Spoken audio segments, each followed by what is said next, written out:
तर मंडळी, आता आपण आलेलो आहोत शिव महापुराण कथेच्या भोजन कक्षामध्ये. इथे भोजन नुकताच पार पडलेलं आहे आणि आता आपल्या सोबत खास बातचीत करण्यासाठी आहेत भोजन कक्षाचे प्रमुख लक्ष्मण सावजी सर. सर, तुमचं द पॉइंट नाव मध्ये मनापासून स्वागत. नमस्कार. नमस्कार. तर सगळ्यात पहिला प्रश्न माझा तुम्हाला हा असेल की शिव महापुराण कथा ही नाशिकमध्ये पहिल्यांदा होते, याबद्दल काय सांगाल? एक तर जगाच्या पाठीवरती जिथे जिथे रामायण हा शब्द येतो, जिथे जिथे रामायण वाचलं जातं, जिथे जिथे रामायण ऐकलं जातं, तिथे तिथे नाशिक हे नाव पोचलेलं असतं.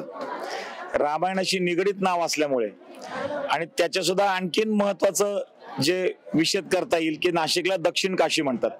नाशिक हे तीर्थक्षेत्र म्हणून सगळ्यांना माहिती आहे आणि नाशिक ही कुंभनगरी म्हणून माहिती आहे. त्यामुळे नाशिककरांना लाखो लोक, कोटी लोक नाशिकला फ्लक्च्युएशन जे पॉप्युलेशन असतं ते नाशिककर खूप अनुभवत असतात. त्यामुळे नाशिक, त्र्यंबकेश्वर, सप्तशृंगगड हे सगळं तीर्थक्षेत्राचे ठिकाण असल्यामुळे नाशिकला मोठ्या संख्येचे सोहळे हे कुंभापासून सगळ्यांकडे होत असतात. परंतु कथा स्वरूपात एखाद्या मोठ्या कार्यक्रमाचं आयोजन किंवा शिवपुराणाचं आयोजन हे प्रथमच नाशिकला आयोजित केलं गेलंय. नाशिककरांनी हे पहिल्यांदाच अनुभवत आहेत. की खरं तर एवढ्या मोठ्या उपक्रमाला हात घातल्याबद्दल किंवा एवढ्या मोठ्या उपक्रमाचं धाडस दाखवल्याबद्दल नाशिक जिल्ह्याचे आपले पालकमंत्री दादाजी भुसे त्यांचं नाशिककरांच्या वतीनं मनपूर्वक अभिनंदन करेन, त्यांना धन्यवाद देईन. कारण अशा एखाद्या कार्यक्रमाचा अनुभव दिल्याशिवाय आयोजनामध्ये जी मंडळी असतात त्यांनाही त्याचा मोठा आवाका कळत नाही. नाशिककरांना आपला साक्षात्कार कधी कधी असा पटकन होत नाही. कारण जेव्हा अशा प्रकारचा कार्यक्रम घेण्याचं आयोजन पहिल्या बैठका झाल्या स्वयंसेवकांच्या, कार्यकर्त्यांच्या, पदाधिकाऱ्यांच्या. सुरुवातीला 15-20 लोकांची बैठक, नंतर 51 लोकांची बैठक, नंतर 100 लोकांची बैठक, नंतर 500 जणांची बैठक आणि नंतर एक 5000 कार्यकर्त्यांची बैठक. हा जो एक व्हॉल्यूम वाढत वाढत वाढत गेला, मग आयोजनाचा आवाका लक्षात आला. आता हे सगळे प्रत्येक विभागाचे प्रमुख आहेत, त्यांनी त्यांचं नियोजन केलंय. मंडपापासून असेल, पार्किंग पासून, स्वच्छता असेल, आणखीन काही विषय असतील. याच्यामधलं भोजन विभागाची जबाबदारी थोडीशी आम्हाला सांभाळायची संधी मिळाली.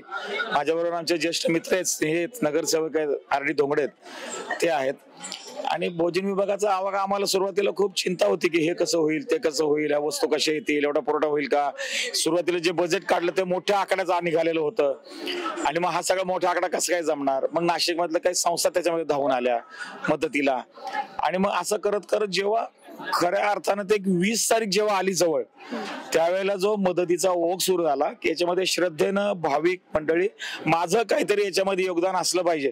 म्हणजे अक्षरशः गरीबातला गरीब, अत्यंत आर्थिक दुर्बल घटकातला सुद्धा माणूस 100 gram, 200 gram, 500 gram, 1 kilo, 2 kilo, 3 kilo काही ना काहीतरी वस्तू घेऊन यायचा.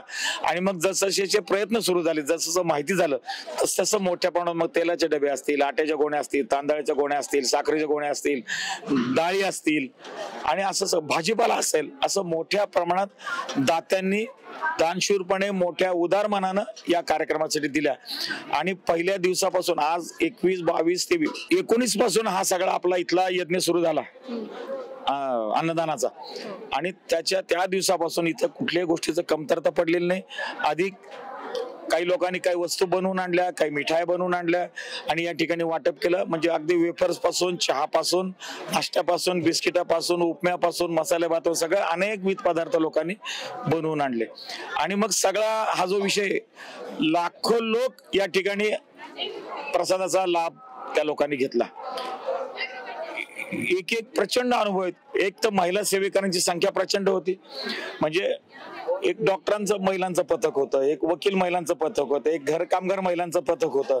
त्यांनी सगळ्यांनी अगदी मंत्र म्हणत, भजन म्हणत प्लेट धुण्याच्या काउंटरला काम केलं 3 दिवस. हा एक विलक्षण असा हृदयद्रावक असा एक अनुभव होता त्याच्यातला सगळा. आणि त्यामुळं किचन मध्ये भाजी कापण्यापासून असेल, पुऱ्या लाटण्यापासून असेल, म्हणजे काही महिला फक्त आम्हाला फक्त गोणी द्या आणि मग कुठे कागदाचा तुकडा पडलाय का, कुठं प्लास्टिकचा कप पडलाय का, कुठं प्लास्टिकची पाण्याची बाटली पडली आहे का, असं सगळं गोळा करत दिवसभर फिरतात.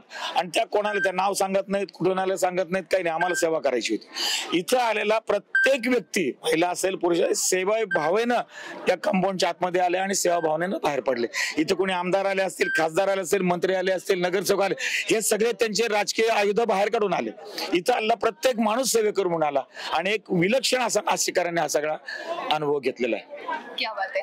आणि ह्या शिवमहापुराण कथेसाठी अनेक लोक हे बाहेरून, अगदी महाराष्ट्राच्या बाहेरून देखील आलेले आहेत. एवढ्या मोठ्या संख्येने जेव्हा लोक येतात तेव्हा त्यांच्या अन्नाची सगळ्यात महत्वाची म्हणजे गरज ही अन्न, आणि अन्नाची सोय करणं हे खरं तर खूप मोठ्या प्रमाणात टास्क होतं. हे टास्क तुम्ही कसं पेलवलं? नाही, असं आहे, एकतर याच्याकरता महाराष्ट्राच्या बाहेरून काही साऊथ इंडियातून काही लोक आले, काही एमपीतून आले, काही बिहार लांबून, ज्यांना ज्या ठिकाणी शिवकथा आहे असं, शिवपुराण कथा आहे असं कळतं, तसे लोक आधीपासून या तारखा निवडून ठेवतात. एक साधारणतः 8 दिवस आधी कळत असतं या तारखेला इथे बुवा. तसं झाल्यानंतर बाहेरून खूप ते लोक डोक्यावरती आपली स्वतःची अंथरूण पांघरण्याची व्यवस्था, 2-4 दिवसाचं काही लागणारं साहित्य हे घेऊन मंडपामध्ये लोक झोपले. जवळपास 30,000 लोक मंडपामध्ये मुक्कामी आहेत आणि त्यांना सकाळी उठल्यापासून त्यांच्या स्वच्छतेची सगळी व्यवस्था, स्वच्छते याच्यामध्ये महापालिका असेल, आरोग्य विभाग असेल, स्वयंसेवक असतील, कर्मचारी असतील, सेवेकरी असतील, हे सगळे त्यांची सकाळी स्वच्छतेपासूनची काळजी घेतात, आंघोळीपासून काळजी घेतात. सकाळपासून दिवसभर चहा देण्याची तिथे व्यवस्था आतमध्ये केलेली आहे आणि मग भोजन विभागात भोजनाच्या वेळेला या ठिकाणी त्यांचं स्वागतच असतं. मुळात पहिली व्यवस्था आहे बाहेरगावून लोकांची गैरसोय होऊ नये म्हणून याला प्राधान्यक्रम असतो. मग त्याच्याबरोबर प्रसाद घेण्याचं जी एक मानसिकता असते भावनिक, ती त्या ठिकाणी पुरी करावी लागते. लोकल लोकांची सुद्धा, त्यांना आपल्याला नाही म्हणता येत नाही.